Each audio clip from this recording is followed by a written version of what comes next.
കൊച്ചേ നിനക്ക് പഠിക്കാനൊന്നുമില്ലേ? എപ്പോഴും നോക്കിയാലും മൊബൈൽ നോക്കിക്കൊണ്ടിരിപ്പാണല്ലോ. ഞാൻ പഠിക്കണോ പഠിച്ചോളാം. അയ്യോ ഇപ്പൊ ഇങ്ങനെയൊക്കെയാ മറുപടി. പഠിച്ചു പഠിച്ച് കീഴോട്ട് വന്നോണ്ടിരിക്കുക. പഠിത്തം കീഴ്പോട്ടാണോ മേപ്പോട്ടാണോ പോണോ നമ്മ നോക്കുന്നൊന്നുമില്ലല്ലോ. പിന്നെ ഇങ്ങനത്തെ ചോദ്യത്തിന് ഇങ്ങനത്തെ ഉത്തരവാ നല്ലത്. ശിവരാവിലെ തിരിഞ്ഞിരിക്കുവാണല്ലോ. തന്നെ ഞാൻ തിരിഞ്ഞിരിക്കുന്നത് നേരെയല്ല. എന്തെങ്കിലും പ്രശ്നമുണ്ടോ? കൊച്ചേ ചോദിച്ചാ അവിടുന്ന് എന്തമ്മ അമ്മയ്ക്ക് കണ്ടിട്ട് പിടിക്കുന്നില്ലേ? ഇല്ല എനിക്ക് പിടിക്കുന്നില്ല. എനിക്ക് മനസ്സിലാവുന്നുണ്ട്. അതുകൊണ്ടാണ് ഞാൻ പറയുന്നൊന്നും കേൾക്കാത്ത അമ്മ.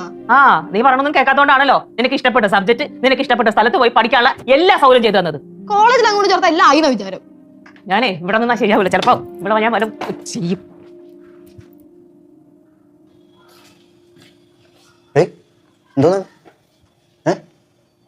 അമ്മയെ വിഷമിപ്പിക്കുന്ന രീതി സംസാരിക്കാന്ന് പറഞ്ഞിട്ടില്ല. അമ്മയെന്നല്ല ആരെയും വിഷമിപ്പിക്കുന്ന രീതി സംസാരിക്കൂടാ. ആരെ വിഷമിപ്പിക്കാൻ? അല്ല ഇതിലൂടെ ആർക്കാ വിഷമം? കുട്ടുവാമ്മ എന്താ കാര്യത്തിൽ ഇവിടെ ആർക്കും സന്തോഷിക്കാനോ വിഷമിക്കാനോ ഒന്നും നേരമില്ല. എന്താണ് സംസാരിക്കാൻ കാരണം എന്താണ്?